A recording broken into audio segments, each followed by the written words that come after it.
Génesis capítulo 4.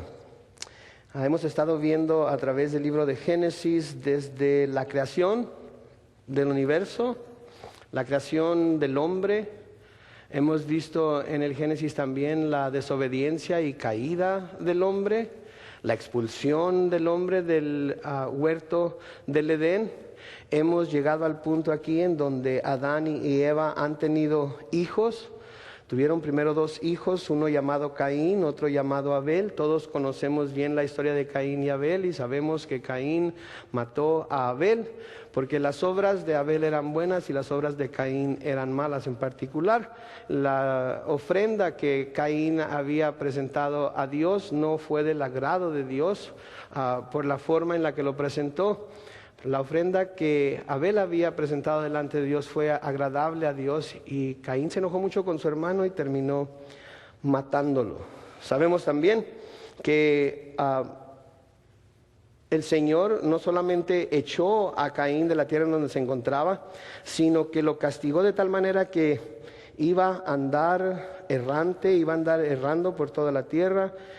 Y Caín, tan preocupado por lo que le iba a suceder, le dice a Dios que el castigo que ha impuesto sobre él es demasiado pesado para soportarlo. Y Dios, en concesión, le dice que él va a ponerle una marca a Caín para que los que lo encuentren no lo vayan a matar. Ahora hay diferentes interpretaciones acerca de lo que esa marca pudo haber sido. Hay quienes hasta dicen que la marca fue que lo hizo de color, ¿verdad? Que le dio piel de color para que así identificarlo. Todas esas son tonterías. Creo que la marca que Dios le dio a Caín fue una marca que solamente Dios sabía que era. Y en realidad no es de importancia para nosotros cuál sea la marca. La importancia fue que Dios de hecho lo marcó para que cuando él fuera donde tenía que ir no fuera a ser sorprendido y lo mataran. Se me antoja esto interesante porque él había matado a su hermano.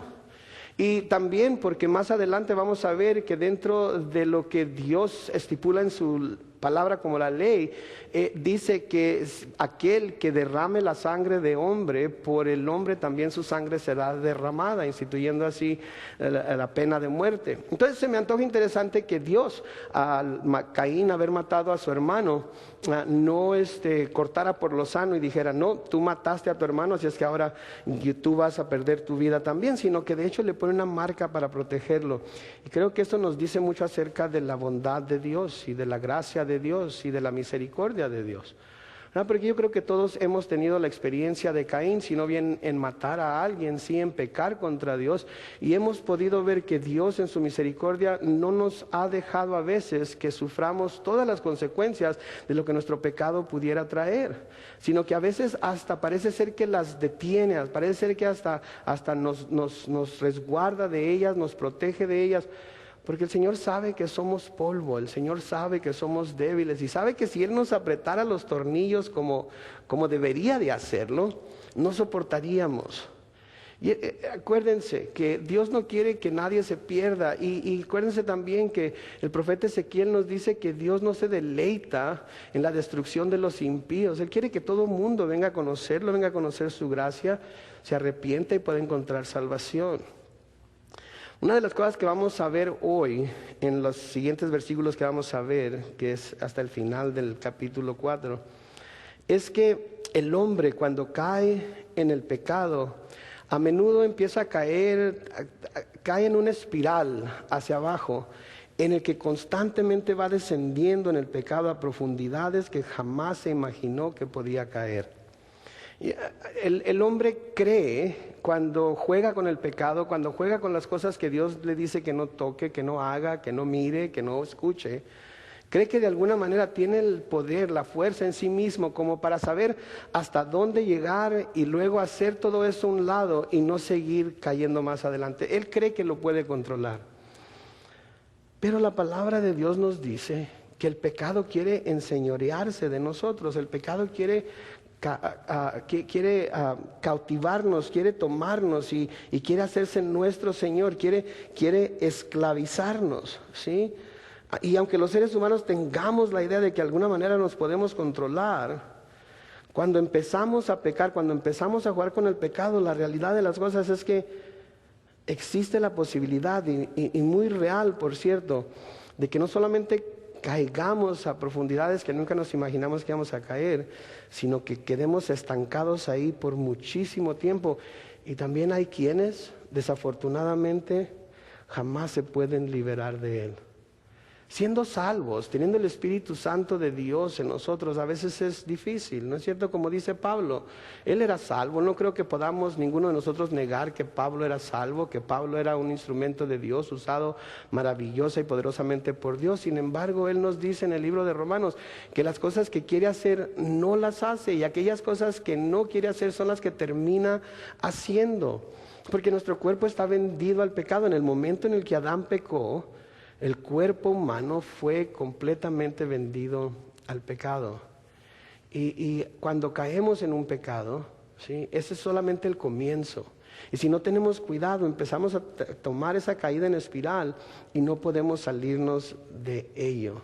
Si muchos de los que hemos nacido a hogares cristianos y que hemos llegado al punto de nuestra adolescencia en la cual nosotros podemos hacer nuestras propias decisiones y decidimos que nos vamos a apartar de Cristo, a veces tardamos muchísimo tiempo en poder volver a esos caminos y darnos cuenta de la misericordia de Dios.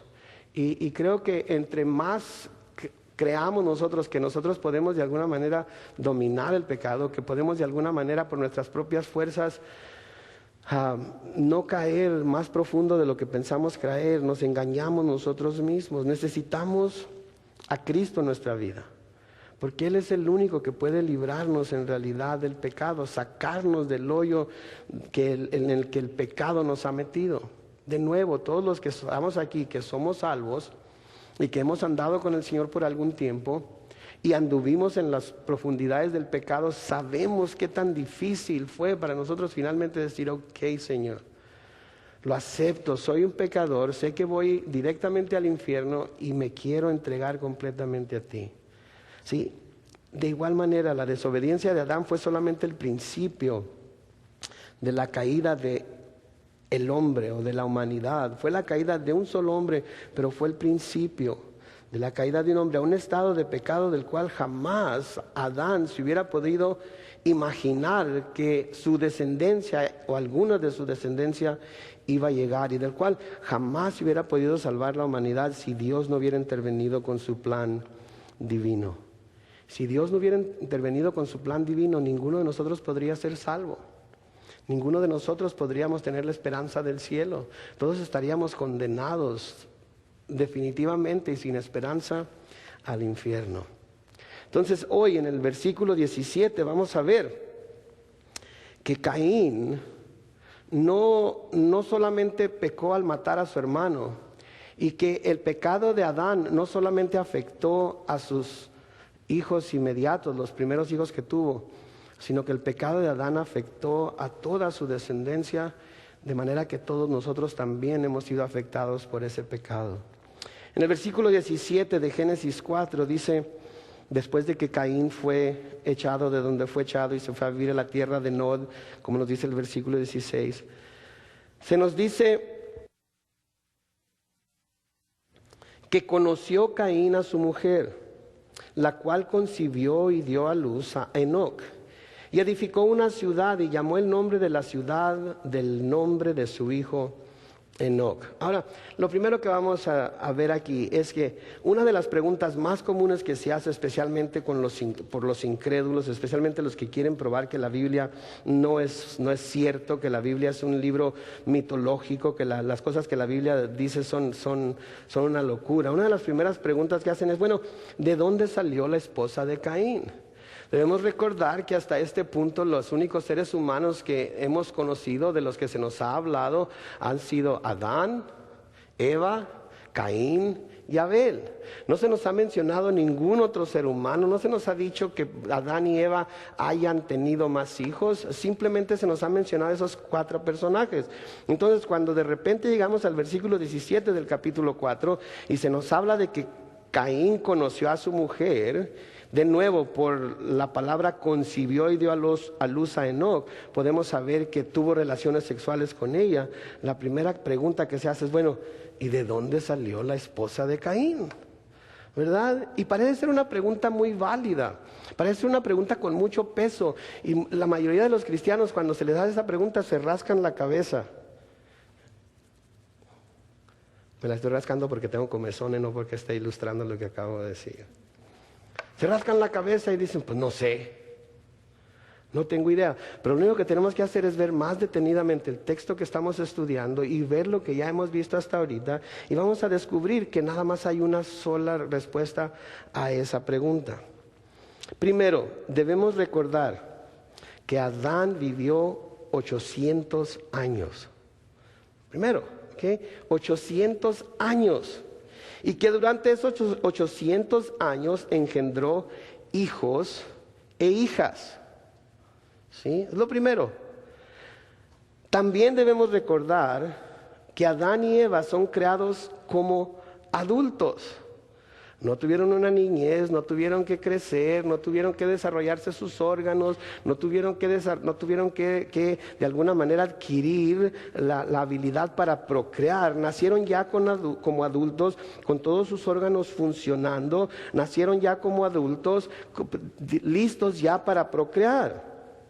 Y desde su origen Dios les dio la responsabilidad de poblar la tierra. Desde su origen el Señor les dijo que eso era una de las cosas que iban a tener que hacer. En Génesis 1, los versículos 27 y 28 nos dicen lo siguiente: y creó Dios al hombre a su imagen, a imagen de Dios lo creó, varón y hembra los creó. Versículo 28, y los bendijo Dios y les dijo: fructificad y multiplicaos, llenad la tierra y sojuzgadla. En cuanto los puso en la tierra, les dijo: fructificad y multiplicaos.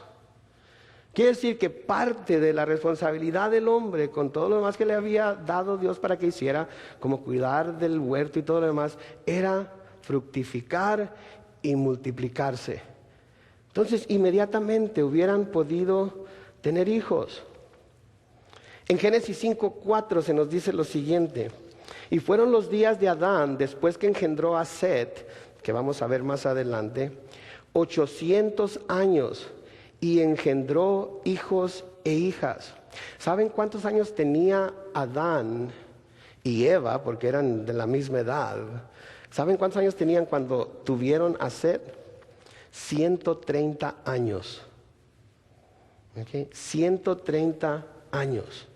Entonces, para cuando Adán y Eva tuvieron a Set, que es el tercer hijo mencionado, aclaración ahí, mencionado, no el tercer hijo que tuvieron, el tercer hijo mencionado. Entonces, Adán tenía ya 130 años. Así que imagínense, en 130 años, ¿cuántos hijos e hijas pudieron haber tenido Adán y Eva? Digo, pónganse a pensar ustedes en cuántos hijos tienen y cuánta es la separación en edad de un hijo a otro.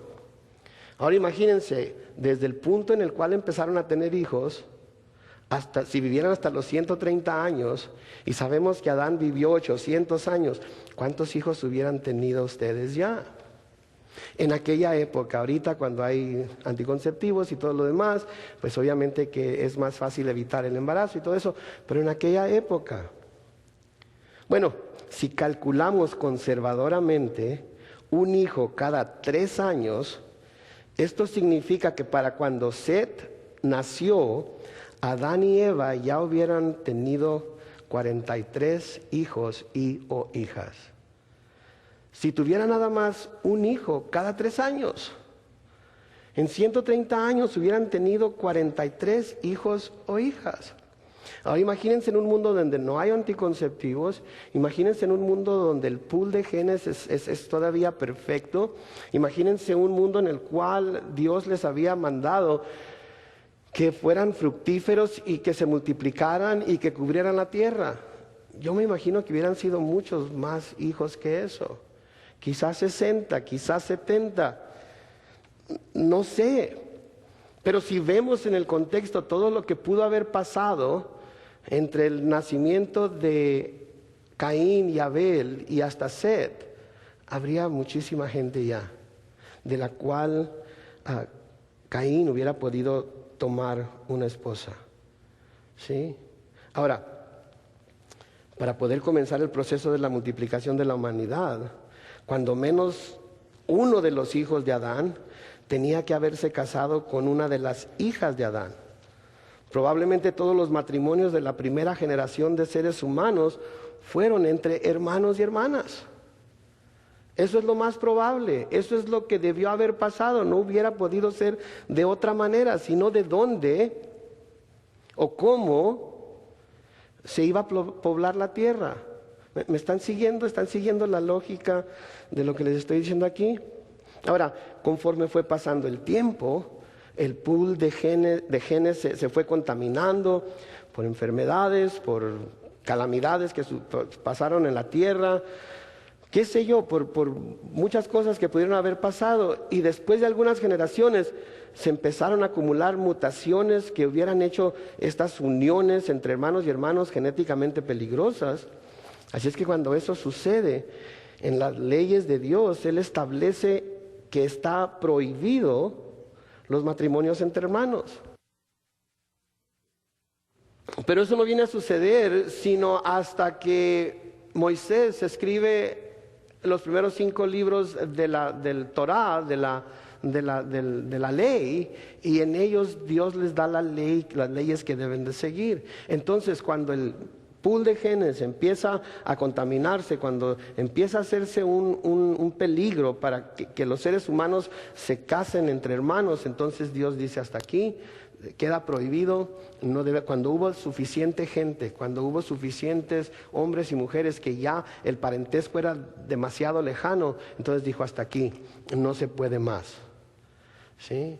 Ahora, ¿cuántos de nosotros hemos conocido a gente, verdad, que, oye, tú eres, ¿cómo te llamas? Fulano de tal. ¿Y conoces a fulano? Sí. Ah, pues es mi primo, pero es mi primo bien lejano, de por allá, de quién sabe qué tantas, ¿verdad?, familias, que ya estamos completamente desligados el uno del otro genéticamente. Bueno, pues eso es lo que sucedió, y cuando eso sucedió, Dios dijo, hasta aquí, esto no se puede seguir practicando.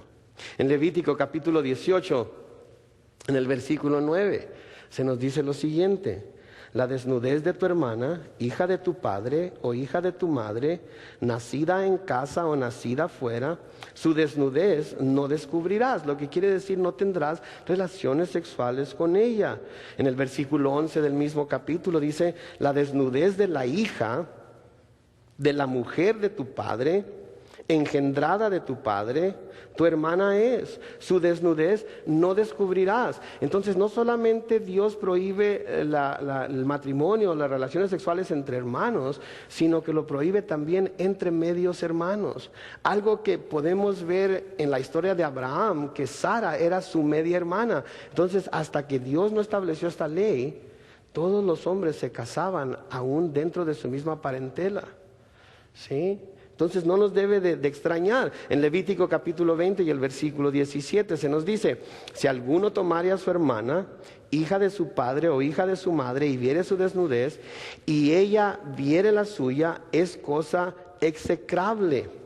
Por tanto, serán muertos a ojos de los hijos de su pueblo. Descubrió la desnudez de su hermana, su pecado llevará. Una vez más, una restricción, una ley en contra de lo que había sucedido al principio, precisamente porque la contaminación del pool de genes iba a causar un trastorno a la humanidad. Y sabemos que eso es lo que puede pasar, lo sabemos en nuestros días. Deuteronomio 27, 22 dice, maldito el que se acostare con su hermana, hija de su padre o hija de su madre, y dirá todo el pueblo, amén, que quiere decir así sea. Entonces, ¿de dónde sacó Caín o de dónde tomó Caín a la que finalmente fue su esposa? De entre sus hermanas. Así de sencillo. De entre sus hermanas. De aquella primera generación de hijos que tuvieron Adán y Eva. Ahora nosotros, porque estamos tanto tiempo removidos de ello y porque vemos lo que puede suceder, así como que se nos, ¿verdad? Pensamos, Pero para ellos no era no era nada malo, especialmente si Dios no lo había prohibido todavía, y especialmente si una de las cosas que Dios les había encargado fue que poblaran la tierra. Entonces, la próxima vez que alguien le pregunte, ¿y de dónde sacó su esposa Caín? Dígale, era su hermana. Y cuando le digan, ¡ay!, les da la misma explicación que yo les acabo de dar ahorita. Y verá cómo no hay manera de decir, ¿cómo negarlo? ¿Cómo alegar en contra de ello? Si fueron los primeros seres humanos. En fin, versículo 18 de Génesis 4 dice, y a Enoc le nació Irad, e Irad engendró a Mehujael, y Mehujael engendró a Metusael, y Metusael engendró a Lamec. De nuevo, tenemos que detenernos aquí y dar tiempo en nuestra mente a cada persona mencionada para que nazca, para que crezca y llegue a la edad en la cual pueda engendrar y tener hijos. Sí, por ejemplo, a Caín le nació Enoc y a Enoc le nació Irad. No quiere decir que en cuanto Enoc nació, inmediatamente nació Irad. Enoc tuvo que haber llegado a cierta edad para poder engendrar hijos y para poder tener hijos.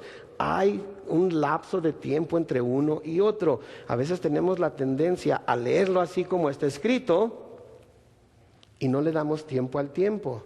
Y entonces es lo que causa mucha confusión en nuestra mente, en nuestro corazón. Le voy a pedir a uno de los sugieres que por favor vayan aquí al cuartito que está aquí, me traigan una botella de agua si son tan amables. Gracias. Entonces, a Enoc le nació Irad, e Irad engendró a Mehujael, y Mehujael engendró a Metusael, y Metusael engendró a Lamec. Y cada uno llegó a cierta edad y tuvo hijos, y luego a cierta edad y tuvo hijos. Vamos a suponer, Enoc llegó a los 30 años y tuvo a Irad. Irad llegó a los 30 y tuvo a Mehujael, ya son 60.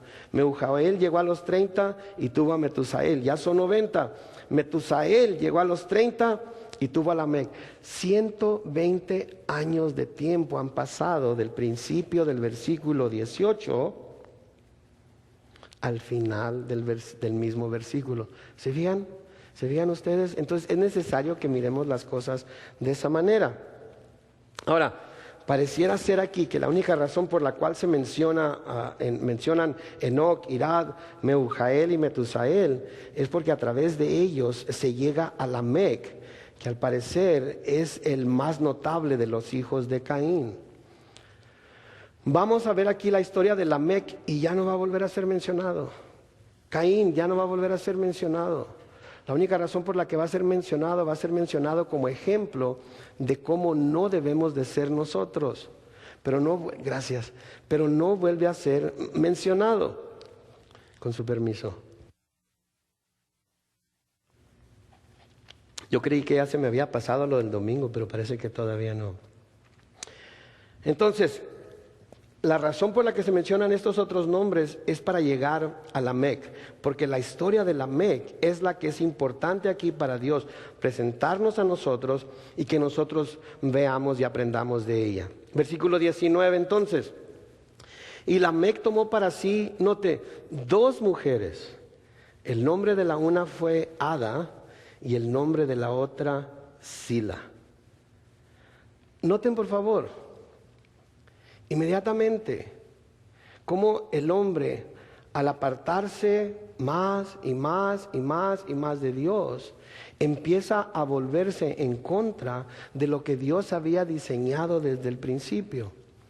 Este hombre toma a 2 mujeres, este hombre toma a 2 esposas.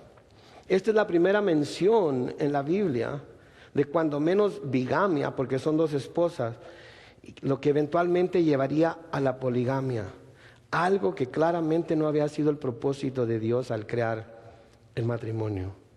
Ahora aquí debo de detenerme y decir otra cosa, simplemente porque la Biblia dice que Lamec tomó para sí 2 mujeres y porque está en la Biblia, no quiere decir que Dios haya aprobado de ello. Sí, porque hay mucha gente que dice, pues la Biblia dice que en aquellos entonces tenían muchas mujeres, tenían muchas esposas. Eso no quiere decir que Dios lo haya aprobado. Simplemente se nos está presentando al hombre cuando está apartado de Dios, y muchas de las cosas que el hombre hace apartado de Dios y se mencionan en la Biblia no significa que Dios esté aprobando de ello. Simplemente nos lo está mencionando para que nosotros nos cuidemos de no caer en el mismo error. Porque esto no era algo que Dios había diseñado, esto no era algo que Dios quería, esto fue algo que Lamec, en su rebelión hacia Dios, hizo por sí mismo. Hizo por sí mismo. Sí, yo creo que no hay forma que se pueda malinterpretar el propósito de Dios al crear el matrimonio, al diseñar el matrimonio. Y no creo que haya forma de malinterpretarlo y verlo de cualquier otra manera que no fuera en que el matrimonio debía consistir de un hombre y una mujer hasta que la muerte los separe. No hay manera de tergiversarlo cuando vemos lo que Dios hizo. Por ejemplo, Génesis 2:24 dice: por tanto, dejará el hombre a su padre y a su madre, y se unirá a su mujer, y serán una sola carne. Noten que no dice dejará el hombre a su padre y a su madre y se unirá a sus mujeres, a todas sus esposas, y todos juntos serán una sola carne. No, se unirá a su mujer, una sola mujer. No 2 mujeres, mucho menos 3 mujeres, mucho menos 1000 como lo hizo Salomón. ¿Sí? Era muy claro el propósito de Dios para el matrimonio. ¿Sí? Y ese propósito de Dios para el matrimonio, nuestro Señor Jesucristo lo reitera, lo vuelve a afirmar, lo vuelve a enseñar, lo vuelve a determinar en el Nuevo Testamento cuando Él está ministrando aquí en la tierra. En Mateo capítulo 19.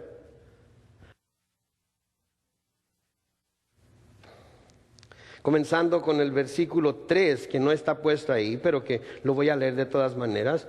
Dice: entonces vinieron a él los fariseos tentándole y diciéndole: ¿es lícito al hombre repudiar a su mujer por cualquier causa? Hablando del divorcio.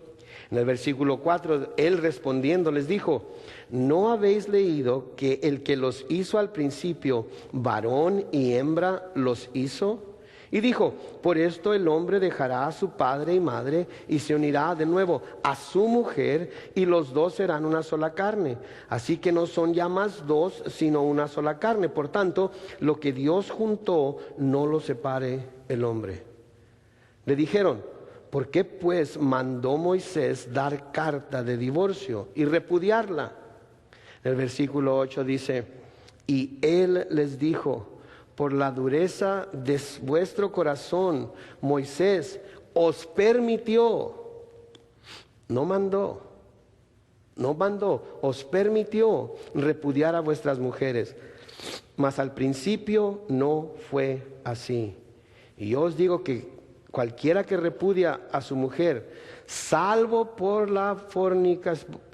causa de fornicación, y se casa con otra, adultera, y el que se casa con la repudiada, adultera.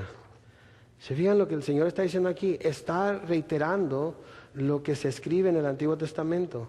El propósito de Dios era un hombre, una mujer, hasta que la muerte los separara. Pero ¿qué sucede?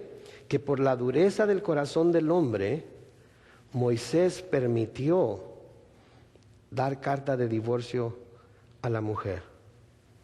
Por la dureza del corazón. El hombre endureció su corazón hacia las cosas de Dios.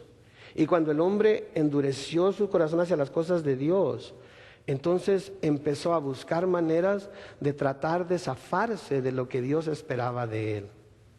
Es lo mismo que sucede en nuestros días. ¿Sí? El hombre siempre está tratando de zafarse de lo que la ley de Dios dice. Siempre está tratando de buscar maneras de tergiversarla, de torcerla, de usarla para su beneficio. Yo creo que el hombre pecador deberían todos de ser, pecador no arrepentido, debo decir, todos deberían de ser abogados. Porque cuando se les sorprenden algún pecado, pero son buenos para alegar, ¿no es cierto? Y son buenos para dar excusas, y son buenos para dar pretextos, y son buenos para tratar de probar su punto como un punto válido. Y de nuevo debo recordarles que cuando uso la palabra hombre, no estoy hablando del sexo masculino, estoy hablando del género humano, porque hay mujeres igual como hay hombres que también son re buenas para sacarle la vuelta y mover y deslizarse y encontrar cosas en la palabra que de alguna manera justifican lo que están haciendo o lo que quieren hacer. Entonces, así como hubo una concesión, por así llamarlo, de parte de Dios en cuanto al divorcio, y así como la única razón por la que de hecho delante de Dios el divorcio puede ser aceptado, aunque en el corazón de Dios siempre debe de buscarse, para Él siempre debe de buscarse la reconciliación, es fornicación, que significa adulterio, significa infidelidad sexual. Pero aparte de eso, no hay una razón delante de Dios por la cual pueda haber una separación entre un hombre y una mujer que se han casado delante de Él. Pero de nuevo, es un hombre y una mujer. Ahora, así como pasó con el divorcio, es lo mismo que pasó con la bigamia o con la poligamia. Desde el principio el diseño de Dios era un hombre y una mujer. Pero como podemos ver, una vez que el hombre cae, las nuevas generaciones comienzan a apartarse más y más de Dios, hasta que vemos que se convierte en algo completamente opuesto a lo que Dios había intencionado para la humanidad. Y a consecuencia de esto, a menudo Dios ha hecho, de nuevo, concesiones con el hombre para no tener que acabar con el género humano por completo. Imagínese usted si Dios dijera, de aquí en adelante, cualquiera que no obedezca la ley perfectamente va a ser condenado al infierno inmediatamente, no hay pero que valga, no hay excusa, no hay nada que puedan abogar a su favor. ¿Qué sucedería con todos nosotros? ¿Qué sucedería con la humanidad? Porque Él es puro y justo y perfecto, nos tendría que mandar al infierno. Por eso envió a Jesucristo. Esa fue la concesión más grande que hizo Dios. Al venir Él vestido en carne humana, a presentarse a sí mismo como sacrificio por nuestro pecado, para que nosotros no tengamos que pagar con la muerte ese pecado. ¿Sí? Entonces, con la bigamia o la poligamia, Dios la tomó y vio que el hombre estaba empeñado en hacerlo, y la tomó y la reguló de tal manera, o la trató de controlar de tal manera, que sería tan difícil para el hombre tener dos esposas, que la ley que Él estableció los desanimaría de buscar tener dos esposas. Pero sabemos lo terco que es el hombre, ¿verdad? Sabemos que una vez que se mete algo en la mente, sabemos que una vez que se le mete algo en el corazón y quiere hacerlo, no piensa en las consecuencias y se deja llevar por sus deseos, se deja llevar por la carne y termina sufriendo las consecuencias de desobedecer a Dios. Pero Dios trata por todos los medios de poner estorbos. Dios trata por todos los medios de ayudar al hombre a que se vuelva al camino recto. Dios trata por todos los medios de tratar de ponerle obstáculos al hombre para que no se vaya por el camino que desea irse, sino que siga la ley de Dios. Noten lo que dice en Deuteronomio capítulo 21, comenzando con el versículo 15. Dice: si un hombre tuviere dos mujeres, la una amada y la otra aborrecida, y la amada y la aborrecida le hubieran dado hijos, y el hijo primogénito fuera de la aborrecida. Vamos a detenernos ahí. La palabra de Dios nos dice que es imposible servir a dos amos, ¿no es cierto? Porque se ama al uno y se desprecia al otro. Se sirve al uno y al otro se le hace a un lado. ¿Sí? Había un hombre que el pastor estaba predicando acerca de no poder servir a dos amos, y cuando terminó el pastor de predicar, se le acercó este hombre y le dijo: oiga, pastor, ¿y yo cómo le hago? ¿Por qué? Porque pues vivo con mi esposa y con mi suegra. Es que tenía un problema el caballero, ¿verdad? Porque ¿a cuál de las dos complacía? ¿Sí? Tenía que complacer a una. ¿Cuál de las dos? De igual manera, no se pueden tener dos amos. Entonces el Señor aquí está tratando de establecer algo que el hombre no pueda llevar a cabo. Entonces, si un hombre tuviera dos mujeres y la una amada y la otra aborrecida, y la amada y la aborrecida le hubieran dado hijos, y el hijo primogénito fuera de la aborrecida, noten lo que dice el versículo 16. En el día que hiciere heredar a sus hijos lo que tuviere, no podrá dar el derecho de primogenitura al hijo de la amada con preferencia al hijo de la aborrecida, que es el primogénito. En otras palabras, si alguien tiene dos esposas, una de ellas es la preferida y otra no tanto, que aquí se le llama la aborrecida, y las dos tienen hijos, ¿sí?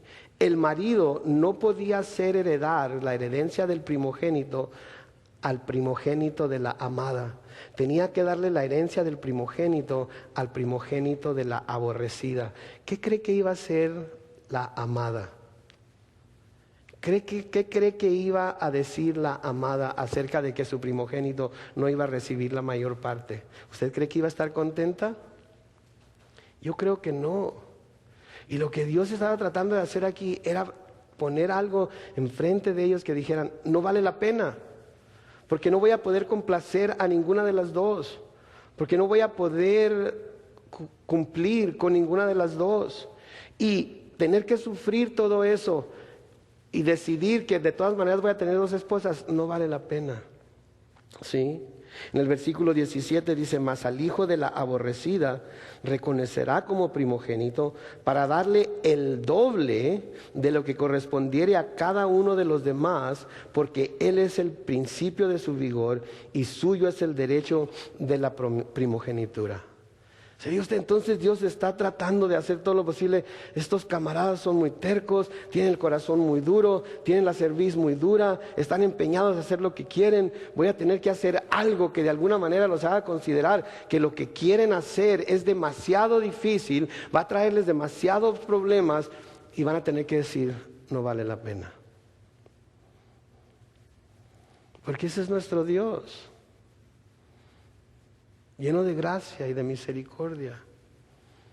No quiere doblarnos tanto que terminemos rompiéndonos, porque Él quiere misericordia más que sacrificios, porque su naturaleza es una naturaleza de perdonar, es una naturaleza de recibir, es una naturaleza de reconciliar. Ahora, para con los reyes de Israel quedó estrictamente prohibido que multiplicaran esposas para sí mismos. Estrictamente prohibido.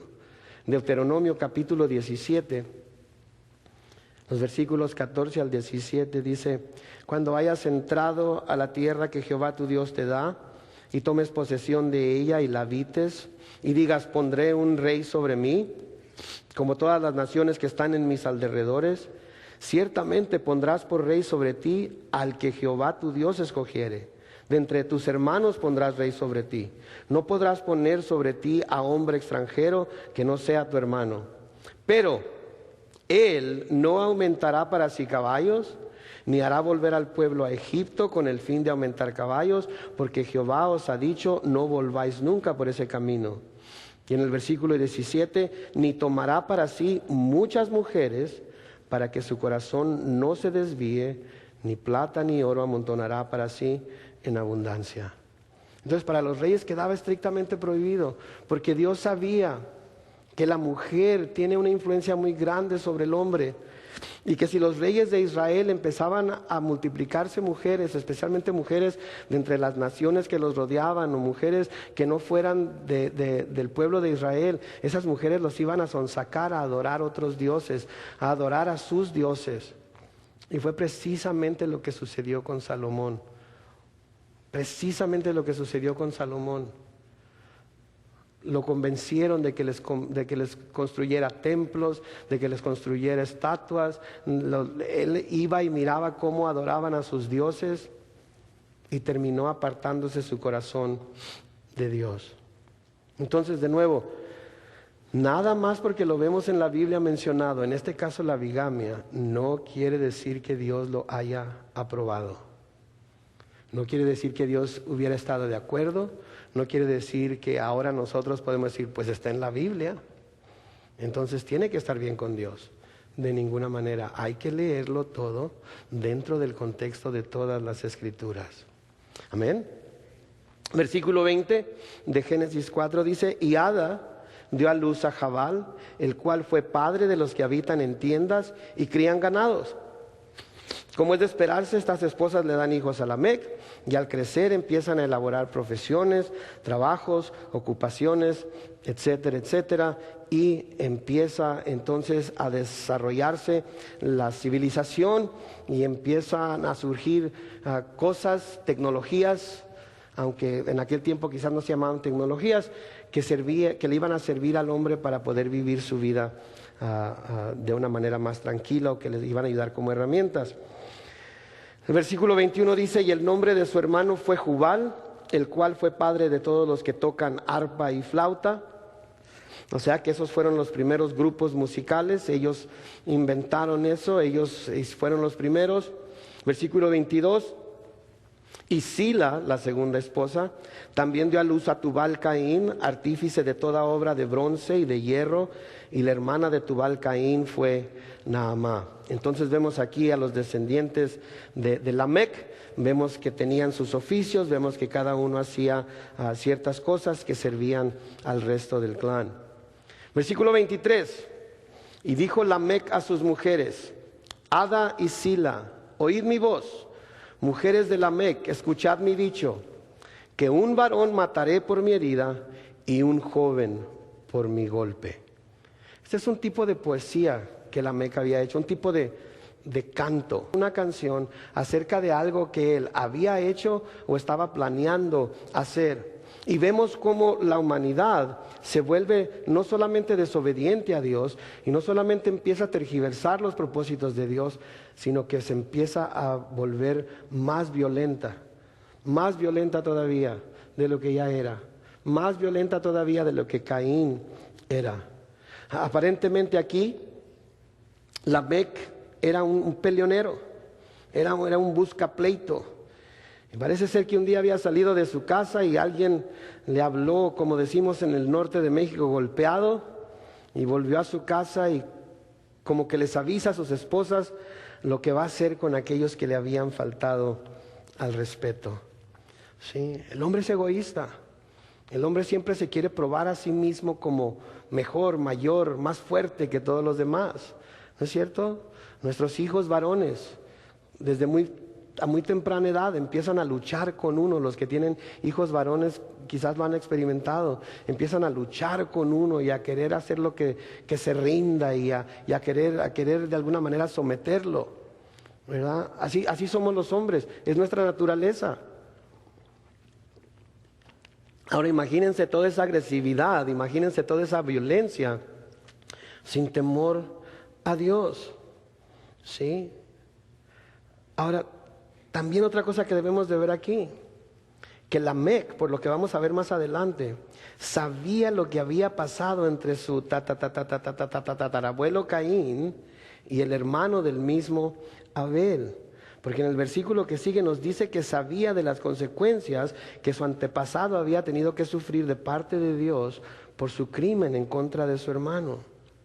Pero también, como podemos ver, esto no le importó mucho. No le importó. ¿Qué nos dice esto? Que Lamec no le tenía temor a Dios. Aun cuando había visto, aun cuando sabía acerca de lo que había pasado con su antepasado Caín, a él no le importó. Él lo habían ofendido y él iba a vengarse. A él le habían hecho un daño y a él se la iban a tener que pagar. No le importó en lo absoluto. No tuvo miedo de Dios. Y saben que yo creo que una de las cosas que ha desaparecido y tristemente hasta dentro de la misma iglesia es el temor a Dios. El temor de Dios. Lo vamos a ver un poco más el domingo en la mañana en nuestro estudio acerca de la sabiduría, pero creo que ha desaparecido ese temor esa reverencia a Dios. ¿Sí? Porque al cabo no hace nada. Los pastores siempre nos dicen que esto o aquello va a pasar. Y vemos que estas cosas pasan y pasan y pasan, pero las consecuencias de las que nos hablan nunca suceden. No suceden porque Dios lo esté dejando pasar, no suceden de nuevo porque Dios es misericordioso. Pero tarde o temprano el pecado nos alcanza y ¿saben qué? Vamos a tener que sufrir las consecuencias. Las consecuencias aquí en la tierra, las consecuencias de perder nuestra familia, las consecuencias de perder nuestro trabajo, las consecuencias de perder el respeto de los demás, las consecuencias de perder nuestra libertad, las consecuencias de perder nuestras amistades, pero las vamos a sufrir esas consecuencias. A Lamec no le importó. A Lamec no le importó. Y yo creo que fue porque después de que Caín pecó y se empezó a apartar de Dios, lo único que hablaba con su familia quizás era acerca de la injusticia de Dios, de cómo Dios no había visto bien su ofrenda, pero sí había visto bien la de su hermano, y cómo Dios no había entendido que de alguna manera él tenía que tomar cartas en el asunto, porque cómo esperaba Dios que él se dejara humillar de esa manera. Y fue envenenando su propia cisterna, fue envenenando a sus hijos, a sus nietos, y esos hijos y nietos a los suyos, y así sucesivamente, hasta que cuando llegamos a Lamec no hay ningún temor de Dios.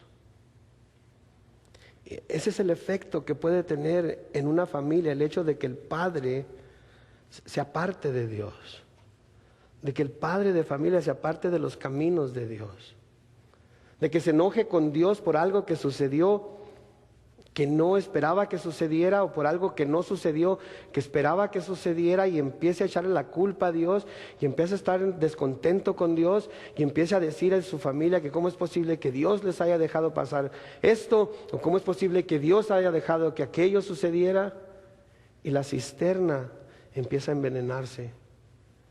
Y cuando menos se cuenta se da, toda la cisterna está envenenada y ya no hay agua dulce que tomar de esa cisterna. Ha envenenado a sus hijos, ha envenenado a su descendencia, y tanto él como sus hijos empiezan a apartarse. Pero lo contrario también puede ser cierto, ¿sí? Cuando el hombre, el jefe de familia, el padre de familia, está completamente entregado, completamente dado al servicio de Dios, a amar a Dios, a buscar agradar a Dios, cuando su vida es un ejemplo de devoción a Dios, de servicio a Dios y a su pueblo, las posibilidades de que sus hijos se conviertan en alguien que respeten a Dios, que sirvan a Dios, que teman a Dios, pasan de ser posibilidades a probabilidades. Y por eso es tan importante el padre de familia y su entrega a las cosas de Dios en el hogar. Y yo sé que hay hermanas que no tienen esposo, que su esposo no está con ustedes ya. ¿Saben qué? Dios les va a dar la gracia, la fortaleza, el poder de su espíritu para poder ser padre y madre de sus hijos. Y lo que tienen que hacer, en lugar de echarle al padre y echarle encaradas y hablar mal de él, y también envenenando la cisterna en ese sentido, es mostrar la gracia, la paciencia, la benignidad, la bondad, el amor de Cristo a sus hijos, a sus hijas, y ser el mejor ejemplo que puedan ser. Ahora, otra cosa que vemos aquí también es la degeneración de la humanidad y cómo había avanzado al ver que Lamec puede prometer que dará muerte a otro ser humano por herirlo o por golpearlo. O sea que el que me la hace me la paga, está diciendo aquí. Sí. De nuevo, sabiendo lo que había sucedido con su antepasado. No tienen ningún problema con decir, ¿saben qué? Si alguien me hiere, me las va a pagar. Y si alguien me golpea, ¿saben qué? Yo le voy a dar su merecido. Porque de mí nadie se va a burlar. A mí nadie me va a ver la cara de tonto. Yo soy un hombre fuerte y voy a hacer que todo el mundo me pague lo que me debe. Yo no necesito de Dios. Yo no necesito volverme a Él. Yo puedo por mí mismo. Yo creo que todos conocemos hombres así, ¿no es cierto? Yo por mi propio esfuerzo. A mí me sudó el lomo para tener lo que tengo. Yo tuve que sufrir muchas humillaciones cuando me vine a este país y tuve que andar de aquí y allá. Y nunca se pueden a pensar que Dios hace llover sobre los buenos y los malos. Que Dios hace salir el sol sobre aquellos que le aman y aquellos que no, también por el bien de sus escogidos. Y muchas veces esos hombres tienen esposas que están constantemente orando por ellos, constantemente rogando a Dios por ellos, pidiendo a Dios que los proteja y que prospere su trabajo y que les cuide. Pero no reconocen eso por ellos mismos, es por su propio esfuerzo. Y lo podemos ver aquí, porque noten lo que dice en el versículo 24. Lamec hablando aquí dice, si 7 veces será vengado Caín, Lamec en verdad 70 veces 7 lo será. ¿Se fijan lo que está diciendo aquí? Si creen que la venganza de Dios para el que matara a Caín era severa, no se imaginan lo que yo puedo hacer. Ningún respeto para Dios, ningún reconocimiento para Dios y su poder. Dios va a vengar a Caín 7 veces, yo 70 veces 7. ¿Qué está diciendo? Yo soy más poderoso que Dios. Yo no necesito que Dios pelee mis batallas. Yo lo puedo hacer solo. ¿Sabe qué? Yo lo siento, pero yo soy demasiado débil para decir que yo puedo pelear mis propias batallas. Yo necesito a Dios. Yo necesito a Dios. Yo necesito el poder de su Espíritu. Yo necesito su presencia en mi vida. Yo quiero, cuando tengo pleitos o conflictos o algo, llevarlos a Dios, ponerlos a sus pies y decir, Señor, tú encárgate de ellos. Señor, yo quiero la sabiduría de lo alto, esa sabiduría que está dispuesta a ceder, esa sabiduría que da lugar a la ira de Dios, esa sabiduría que no busca vengarse a sí misma, sino que deja las cosas como estas en las manos de Dios, para que Él haga conforme a su voluntad, porque yo jamás podré aplicar la justicia la manera que Dios la puede aplicar. Entonces decido dejárselo a Él mejor. Mía es la venganza, dice el Señor. Yo pagaré. Y cuando buscamos vengarnos nosotros mismos, estamos yendo en contra de la naturaleza que Dios ha puesto en nosotros una vez que recibimos a Cristo. Porque el Señor Jesucristo, clavado en la cruz, habiendo sido azotado, golpeado, desnudado, escupido, sangrante, antes de morir dijo, Padre, perdónalos. No saben lo que hacen. Y es la misma actitud que nosotros debemos tener. Padre, perdónalos. No saben lo que hacen. Se me antoja interesante, ¿no creen? Que en el Nuevo Testamento Pedro le pregunta a nuestro Señor cuántas veces debe perdonar al hermano. ¿Se acuerdan? Mateo 18, versículos 21 al 22 dice, entonces se le acercó Pedro y le dijo, Señor, ¿cuántas veces perdonaré a mi hermano que peque contra mí? ¿Hasta 7? Creyendo que estaba siendo muy generoso, ¿verdad? Creyendo que se estaba pasando de bueno, creyendo que el Señor le iba a decir, ay Pedro, por favor, no es para tanto, 2, 3, 4 quizás, pero 7, cálmate, te estás pasando ya. No, después de las primeras 3 o 4, dale de garrotazos en la cabeza para que se le quite. ¿Se acuerdan lo que le contesta el Señor en el versículo 22? Jesús le dijo, no te digo hasta 7, sino aún hasta 70 veces 7. ¿Ven la diferencia entre Lamec y nuestro Señor? Si la venganza sobre Caín va a ser 7 veces, la venganza de Lamec será 70 veces 7. Señor, ¿cuántas veces debo perdonar al que me ofende? 7 veces. No, no te digo que 7 veces, sino 70 veces 7. Creo que debemos de recordar que ese es el Señor al que llamamos nuestro Señor. ¿Se acuerdan lo que vimos en Efesios capítulo 5, los primeros 2 versículos hace 2 semanas? De que como hijos debemos ser imitadores de Dios, andando ¿en qué? En amor. ¿Sí? Y debemos de siempre buscar imitar a nuestro Dios y no a Lamec. No ser como Lamec, un hombre o una mujer iracunda, que el que me la hace, me la paga, y me la va a pagar con creces, ¿verdad? No, ¿sabes qué? Te dejo en las manos de Dios para que Él lidie contigo. Si Él te quiere castigar, que Él te castigue. Como David cuando Saúl lo andaba queriendo matar, ¿se acuerdan?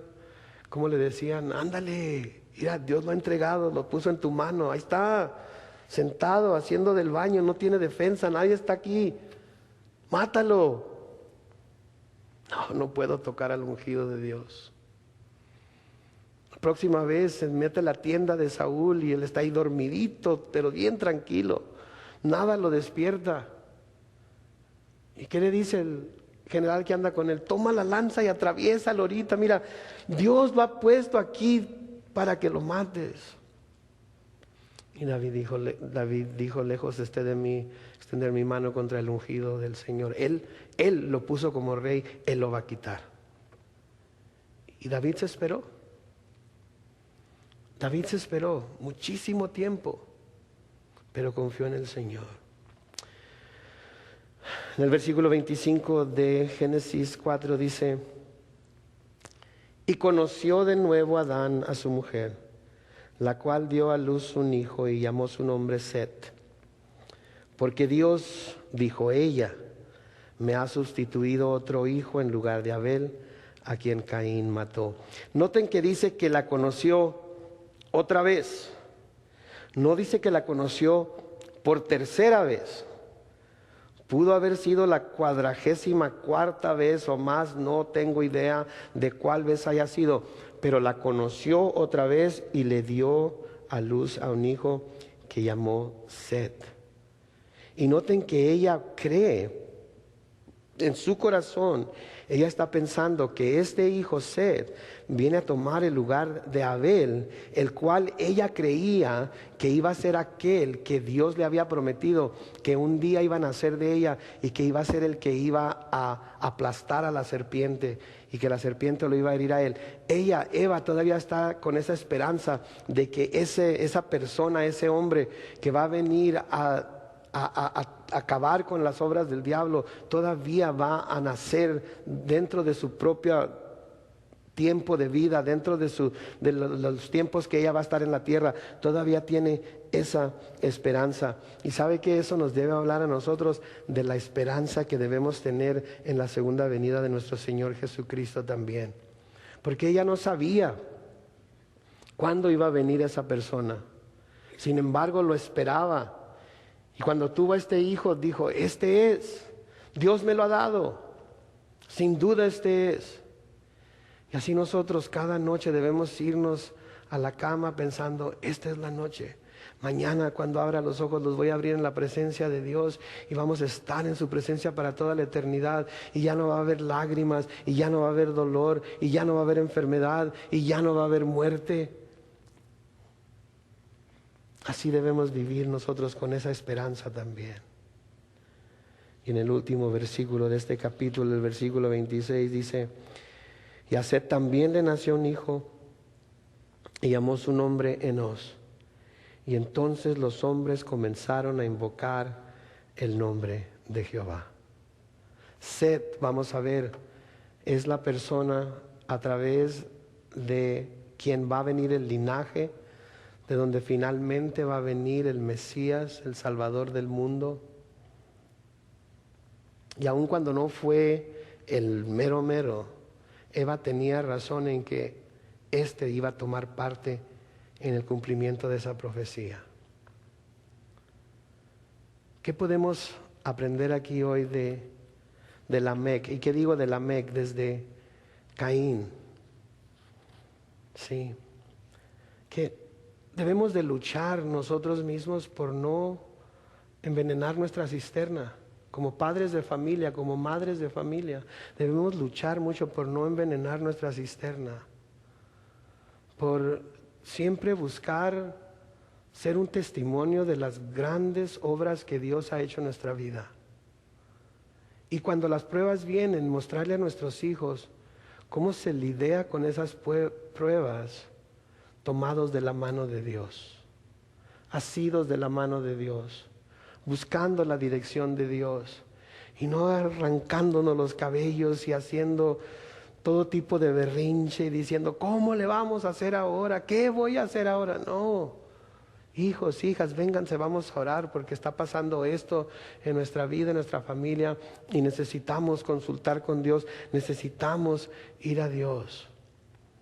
Sí, como padres de familia, si Dios a través de Pablo, y lo vamos a ver más en Efesios en un par de semanas, nos dice en Efesios 6:4, vosotros padres no provoquéis a ira a vuestros hijos, sino criadlos en la disciplina y amonestación del Señor. ¿Saben cuándo es cuando se enojan más nuestros hijos con nosotros? Cuando nosotros mismos no somos consistentes en la fe que decimos tener. Cuando nosotros mismos estamos siendo transigentes en nuestra manera de ser.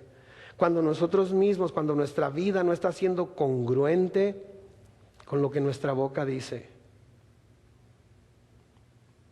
Eso es lo que llena de ira a nuestros hijos. Y nos ven como hipócritas. Porque somos de una manera en la casa y de otra manera en la iglesia. Porque clamamos el nombre de Dios, invocamos el nombre de Dios delante de los hermanos, pero cuando estamos en casa buscamos por todos lados de usar nuestras propias maneras de hacer las cosas. Tenemos que ser congruentes. Nuestra vida tiene que reflejar lo que nuestra boca dice, especialmente delante de nuestros hijos. Porque nosotros debemos ser el ejemplo para ellos. ¿Va a garantizar esto que ellos van a seguir para siempre los caminos de Dios? No. Pero cuando menos nosotros hicimos lo que Dios espera de nosotros.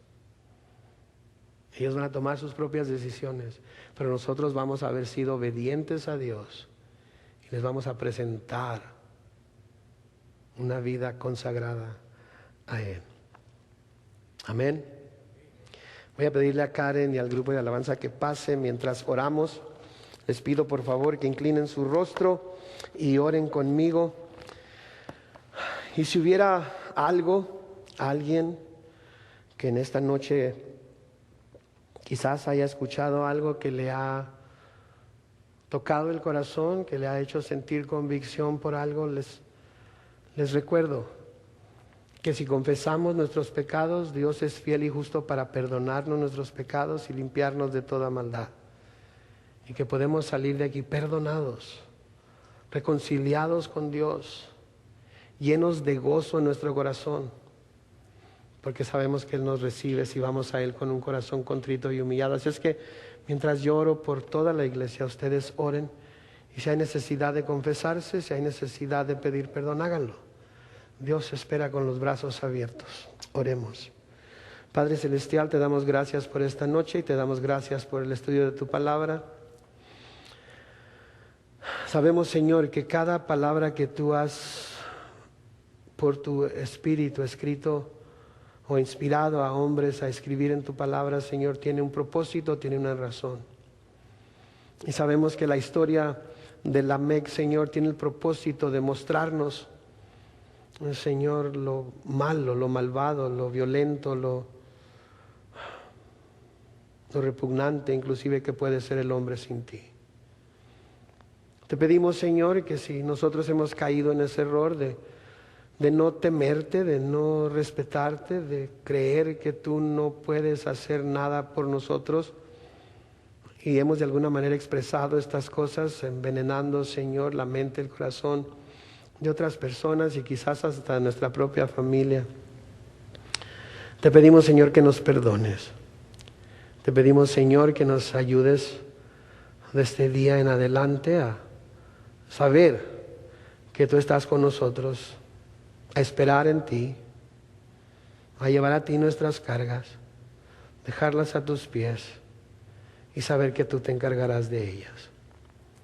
Señor, si tuviéramos algún hermano, alguna hermana que nos haya hecho algún daño o al que nosotros le hayamos hecho algún daño, Señor, te pedimos que nos ayudes a reconciliarnos con él o ella, que no busquemos venganza por nuestra propia mano, que nos acordemos que tu Hijo Jesús murió tanto por el uno como por el otro y que debemos mostrar el corazón de Él hacia los que nos ofenden. Debemos clamar a ti por ellos.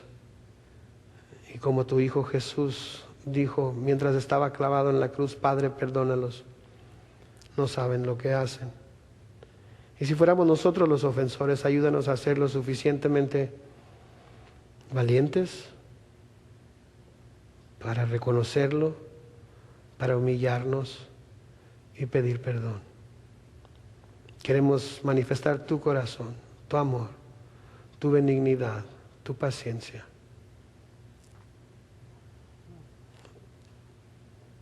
Gracias, Señor. En el nombre de Cristo Jesús.